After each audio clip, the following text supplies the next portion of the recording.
Ní thóga miseach cúpla nóméid cainte, agus bé Marcus an sinna mí a caint fí na pacáistí. Ach ribh sin just bháil an fáilte chuir chulaganna an seáneo. Ach a háir for an Glór nGael agus ar garthalach Pat Carey.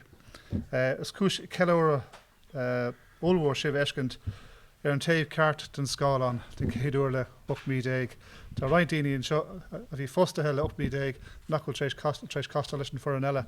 So is ócáid dúinn I think ar ócáid duchréite town.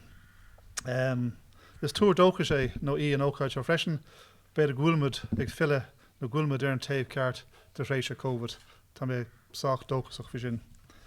Bála mar dúirt mé ar fáilte file chuir ar a seoiseach le Ghaeltacht a Jack Chambers ar a chéad chuairt ar ócáid Glór nGael tá mé den túrim.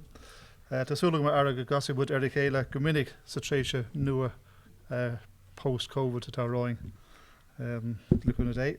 Luí mé dar nói Pat Carey, cairlach na hagraíochta agus is ar a Ghaeltachta é Pat freisin, so beidir go bheitte sibh bheith caint na chéile agus bheith mallartú scéalta. Bottom a deis a ghlachar freisin fáilte fi le a chur bheith onaí rinne Ghaeltachta Éadam McCormick agus Seán Quinn ó Foras de Ghaeilge agus bé mar an níhór an seo ní stéirní ócáid. Is iad an rinn cág agus Foras de Ghaeilge an trí eagraíocht is mó tacaíochta atá gin ag an trí eagraíocht is mó a bhín a coibrúling. Mar hapla le cág déanamid banistú ar bhean cág agus de seirbhísí hagan ó bhean cág agus donach an siad banistú an bhean. Agus bíon cág freisin go minic fial dúinn agus minic forbert airí ar nó Scrabble agus Napoli agus tá réimse ómhór airí mar sin an ach tagan an takeíocht leanú na sin ó cág. Tá rinne Ghaeltachta a take le cúpla blianús agus bud ag forbert a Scéim Teanga Tí agus fundát Joseph Igondacha agus tá fás crimseach ar Scéim sin ó hin agus tána figurí agin lené sin a cruthú agus bé mé arás chuig Éadam McCormick agus feidhmiú na rinne go lua I caint ar an dar rééis a Joontas a bit a gan bliana. Agus fiú darlam is fiú leannacht leis an inistíocht sin. Agus sé Foras de Ghaeilge an tá mar phríomh ortha atá an eagraíocht ó go háir ó gábhlís a cethirdaigh nuair a ceapag muid mar ceann eagraíocht. Agus taobh leis an muoinú aimimid Foras de Ghaeilge feidhmiúd tacaíocht nó cóirla leanú nach garamúil agus tá Ghael an dearafach agin le Foras de Ghaeilge agus is fiú sin ar ága paidlí. Tá mud bailthe le chéile stocha le cúpla jobí anamh tá seolta le déanamh ar fogáistí nua mar bhhaine le tailig. Tá spéis fi le agam sa Scéim Cara Teanga Tí. Ní féidir am focail mantóireacht úsáid ach tá spéis fi le agam an sin ach tuilefah sin an an agus de pacáistí freisin de Grúpaí Súgartha. Bé mar ag seoltas an Scéim nua gró atá gin na gceann caiiciise leis an tíiseach Scéim ahantas gó. So is léirú sin gúilmid as go raibh mar gafa le ling na tréis a COVID. Freisin dar nói tá an seo le ceileirí anamh ar imeacht nóra bhfuilbí, well ní mud a ceileir imeacht nóra bhfuilbí. Tá mud a ceileir bhfuil beidir gohfuil. Bhfuil cuid agin. Ní bheith troch hanga núsáid sa take heile. Tá an measc cordin se. Tá an seo dar nói le ceileirí anamh ar an dahad a haon bliain oibre a chuirsí seachs na eagraíocht agus a chuirsí ar fáil de phobal na Ghaeilge fud fád na tíre. Tásúlagam go mé ar bhar gumas a bé mór an seo den lón, so tásúlagam mé ar bhar gumas a bheith ling den lón freisin.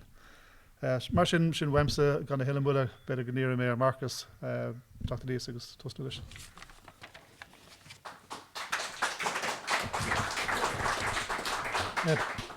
Gur mai agad Larkin just boilam leis go a ghail ar san Seán Quinn, dúirt lam gur bhhail leis bhíon seo is báil eile den uran. But rugú lánamh dú for a couple of last year, so tá sé ar rint le hentas ar achragus. Seán Quinn. Seán O'Curring, come leis go le. Come. Tá bhrán arm, yeah. So tá bhrán arm fi sin. So tá go bríní hon couple of focail ar agion nómid faoi Cara Teanga Tí, but boilm just couple of focail ar dúspar faoi an luair seo tá seolaíoch in aniu. Bunú agus Feidhmiú Grúpaí Súgartha. Bei sreich fiseoin a crochu ar ball ar sí vigilín Teanga Tí Pont mar a hacaíonn agus a bheith mar smáile mar kid den sihir seo agus bein fiseoin seo ag clúdach réimsí cosala conas tuairt faoi scéalaíocht, conas tuairt faoi áraníocht leis na poistí agus cardlanna eile a bheith an úsateach. Ceimsí an luair seo conas grúpa súgar a bhhaú, mar sóildaí bíon muidena ag obair grúpaí súgar ó ceann na tíre. But ar gid achain héin teoranta agus go minic bíon muid ag brathar na teismirí féin na grúpaí sin a réirú ar bhain seachtainúil agus na teismirí teachta ceile. So ceimsíonn an luair seo an cóirla ar fad a bheith díthú agus iad ag tuairt faoi sin agus nuair nach féidir linne bheith lethar a gcónaí. So an féidir méí ar gobraíon teachta nes agus coppla a rád rá faoi Cara Teanga Tí.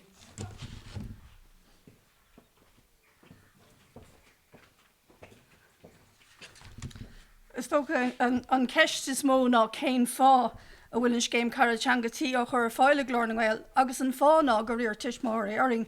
Bhí factas fasta againn dearan na bliana se chatte agus a gaiirí mac sin ceann na rudaí is mó tháinig chun cín go raibh deisina a tastal ó thuismitheoirí a bheith leabhar le tuismitheoirí eile ó híomh bheith tógáil páistí le Ghaeilge. Is minic go móhín tuismitheoirí atá tógáil páistí le Ghaeilge an scoite go háirnar nach bhfuil Ghaeilge ag an muintir, a gáirde nó ag an bubal mór hímpel orthú. Bín ceisneach acu agus imní orthú faoi gnéthe éagsúla a tógáil páistí le Ghaeilge agus gan éon choras tacaíochta acu. Líní an Scéim Cara Teanga Tí an bearna sin. Curí Cara Teanga Tí deisnar fáil de thuismitheoirí atá tógáil páistí le Ghaeilge nó atá smuoine faoi cóirla áil agus pléamh acu le tuismitheoirí eile a rinne an cinenne céine leo. Joid tuismitheoirí clús éisteachta takeúil ó thuismitheoirí eile. Joid siad ólas, cóirla agus béidir dearcha eile, maidir le chuna stailá lena dúthláin éagsúla ar féidir a bheith ann le tógáil páistí le Ghaeilge ó thuismitheoirí ó thóg páistí le Ghaeilge hena féin nó tá fós a tógáil páistí le Ghaeilge. Tríd Cara Teanga Tí ba daoine atá smuoineh faoi páistí tógáil le Ghaeilge ábalta pléamh acu le tuismitheoirí rinne an cinenne sin hena féin. Chun go mbeidh si níos mó bhólas acu faoina buntáistí, bu muid chaim faoina dúláin, ach tá buntáistí anna bhí dhéobh bheith tógáil páistí le Ghaeilge, agus go spreagadh sé iad chuna gúil páistí héin ó tógáil le Ghaeilge. Bháilinn go mbeadh deiste tuismitheoirí ag bhfuil ceistena agus deacrachtaí faoi le acu, pléamh acu le duine hiige na ceistena agus na deacrachtaí sin. Dá bhrí sin, tá de tuair cuir a thuismitheoirí le gach cinál taithí mar thuismitheoir, chlárú don Scéin chun na daithí éagsúil, saineolaithe agus tuairmí a roinnt le tuismitheoirí eile atá an doras tuismitheoireacht céanna leo. Ba fáilte rih tuismitheoirí ag go bhfuil a glán tóca hena féin acu, cumáil le tuismitheoirí le páistí óga nó déagóirí. Ba fáilte rih tuismitheoirí ag go bhfuil páistí le riachtanis faoi le acu. Agus ba fáilte rih tuismitheoirí a thóg nó atá ag tógáil leanaí leo féin, mar leanún cóganéis, thar lear nó eile. Is féidir chlárú don Scéim ar leanach baile an siomh islíonn teangatí.ie. Ná cé nach chuid ach ag seola an Scéim seo hena féin tá cúpla duine tréis chlárú hena féin mar bhaintóirí agus is mór an scéal é sin. Tá seanach go lón Africa dearan go dógann sé pobal chun páiste thógáil.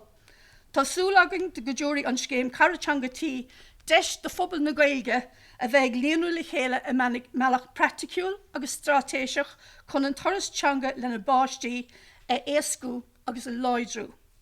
Agus chun tagart a dhéanamh de seanachil níos gura go baile ar scá chéile ó Armuid. Gur magah.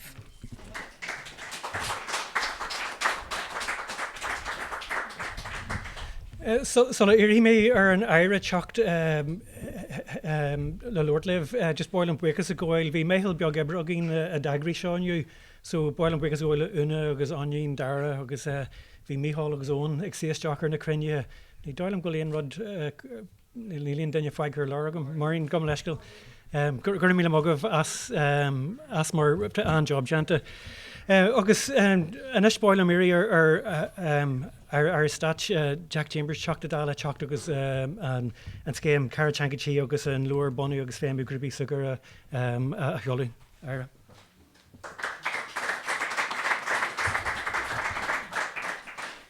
Gur magah asach cuir thuirtam a bheith an seo livniu an gohéirlik céirí an fuan an seo an Shanador Castles agus an Corlor Bray freisin atá an seo Tá sé fíortholéir go bhfuil an umbar bun ag glór agus I gceann den a réimsí is tábhachtaí ó thaobh na Ghaeilge de ar nóí an tailí. Deir na saineolaithe pleanála teanga go léir linn nach dúinn a chinntiú go labhraíonn muid an Ghaeilge Somália ar an tinteán. Mullen go mór an scéim nua Cara Teanga Tí de chuid Glór na Ghael is chun cap iontach an scéim mar go méid deis ag tuismitheoirí atá ag tógáil a báistí le Ghaeilge nó tuismitheoirí atá ag smaoineamh ar báistí tógáil le Ghaeilge, leabhart le chéile, ceisna teanga phlé agus ceisna tógáil cluine a phlé trí Ghaeilge. Ar nóí bíonn muid go léir ag súil le bheith in ann teach le chéile sa halamh pobail nó sa clósprí áitiúil ach bé tuismitheoirí in ann úsáid a bhaint as na hardán ar líne le leas a bhaint as Cara Teanga Tí freisin. Is ceis mórí do tuismitheoirí ceis dúlhánach béidir cén teanga le róí mé le mo fáiste. Ach tóirí an tacaíochta bheith ar fáil tríd an scéim seo misneach do tuismitheoirí tóirt faoin dúshlán sin le cabhar agus le tacaíocht ó tuismitheoirí eile atá ag tóirt faoin dúshlán chéine. Mar haca eile do tuismitheoirí agus pobail le Ghaeilge trí chéile tá leabhar nuair Bunú agus Feidhmiú Grúpaí Súgartha ar fáil ó Glór na Ghael freisin. Bín tábhacht nach beag le grúpaí Súgartha do fáistí óga. Tugann si deis fálamthe don na fáistí ag an níos forbartha is tábhachtaí ó thaobh scileanna seolta de agus iad de choráithne ar leanaí eile atá ar aon níos lo trí bhean na Ghaeilge sa cháisio. Tá gacholalas agus cóirla sa leabhrán seo mada le Bunú agus riará grúpa Súgartha. Más tuismitheoir thu mullam dit teagmháil a dhéanamh le Glór na Ghael agus leas a bhaint as na tacaíochtaí go léir atá ar fáilú thu chlóirí leis an Scéim Cara Teanga Tí agus agraí grúpa Súgartha I de counter leis an tróirtá ar fáil sa leabhrán Bunú agus Feidhmiú Grúpaí Súgartha. Tagan an dá tionscanmh nua atá a bhógart inniu le haimine na strátéise 50 bliain don Ghaeilge dar nóí. Cé go raibh míl áirithe le chur bhaim barta áirithe atá luúta sa strátais ar feadh chúpla bliain tar éis a fáiltí tá sé faoin lán seol inis. Tá an próséis pleanála teanga sa limirstrí Ghaeltachtas na líonraí agus na balsa service Ghaeltacht teacht faoi bhlá inis. A nuas ar sin, Deir leis an rialtas sa bliana nuas til airge de chur dro údarás na Ghaeltachta agus don céadúir le ceir bliana. Deir linn méadú súntas a chóirt doras na Ghaeilge. Tá muíach comá go nachtófar an bille teanga nua ribh na bliana bille chachóí leis an obair luchhar atá ar bun ag na cuistí pleanála teanga agus agraíochtaí eile ar nós Glór na Ghael trí thuirmhaisí poiblí dea-chleachtais a Ghaeilge a chinntiú. Ar nóí ní féidir linn clásar chur leis an ócáid seo inniu gan féad go siar ar an muncloch nó ar obair atá déinte ag foireann Glór na Ghael trí scór bliain. Is mó chhlachlú a chuirde ag na agraíocht in ngathmh na blianta bhuiachas don éireann a bhí salúba in a gcuidibre agus a chunig an tábhacht a bhí le dro agus fócas a athrú de réir mar a bhí an saoile athrú. I dusa gam a comórtas a bhí in Glór na Ghael. Inniu tá ilimid freagraíochtaí ar an agraíocht. Tá bliain is dahad tugad ag nóra Welby ag obair le Glór na Ghael.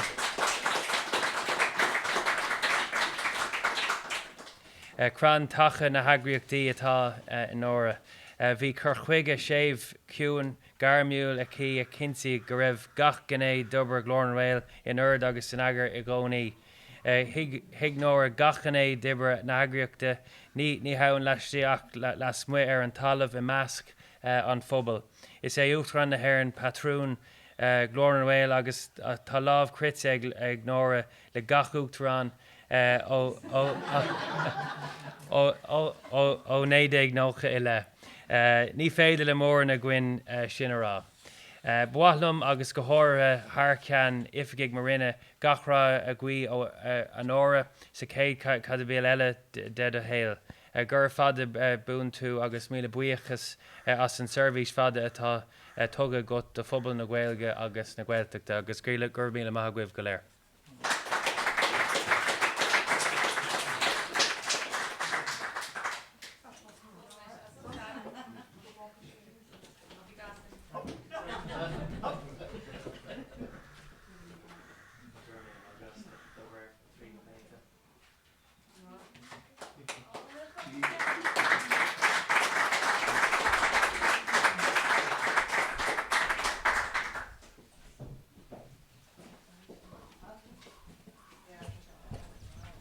gur míl magad agus ar san for an glór gur magad lenóra as gacrod.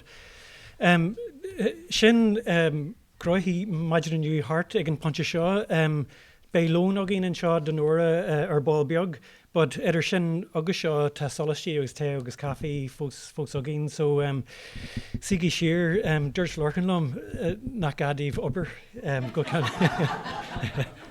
so sigí siar agus agus bunsalt as an maidin gur magah.